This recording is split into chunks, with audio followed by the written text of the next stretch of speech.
So let's give AI explicit rules for what to avoid in language, and I'll show you how that can work out in a prompt.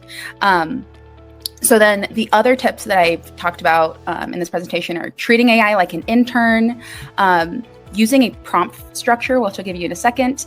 And then one thing that I think a lot of people don't know exists is that there are AI prompt optimization tools out there.